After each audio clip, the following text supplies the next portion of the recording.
The Audi A3 is one of the best premium hatchbacks on the market. I mean, it's smart, it's desirable, and it's as easy to live with as a VW Golf, but then that's not too surprising because they're pretty much the same car underneath.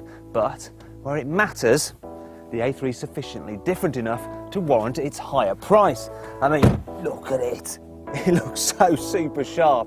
And inside the A3, I mean, it may be smaller, but it has a similar feeling of luxury that you get on an A8 limousine. I mean, the materials, they feel like 50% more solid than in other brands of cars, and I have to say the design is pretty peerless. I mean, some of the buttons are clear VW Group stuff, but other ones have that little bit of Audi flair to them, which makes them feel a little bit more special. This is the 5-door Sportback version of the A3, and as well as the extra practicality of its rear doors, it has an ever so slightly larger boot than the 3-door, but whichever model you go for, both have decent load space.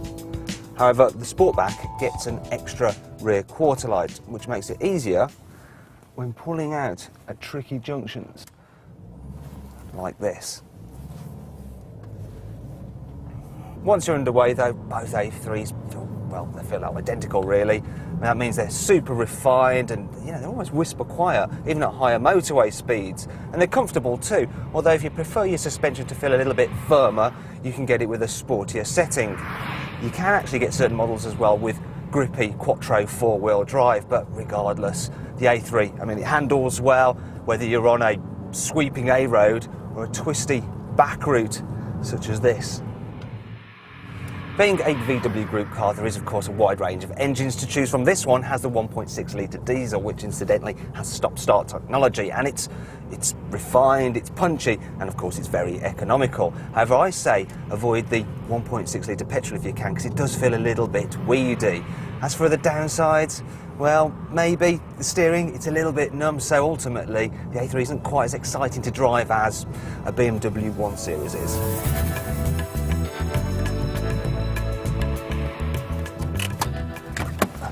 If you come with me into the back, I'll show you some other negatives.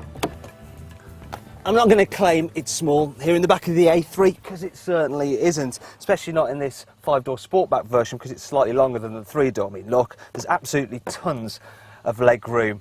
The problem is with the headroom. I mean, I'm 5'10" and my head is almost touching the roof, and that means it does feel a little bit more claustrophobic inside than, say, a Ford Focus. Another problem I have is that there's hardly any stowage solutions here in the back, which kind of impairs practicality somewhat.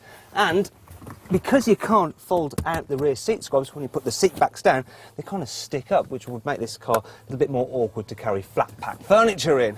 And finally, there's no getting away from the fact that for a car of this size, the A3 is rather expensive, but then it will hold its value very well come resale time. And that's because it's just so desirable, really. I mean, there's something about it, isn't there, that makes you just want one.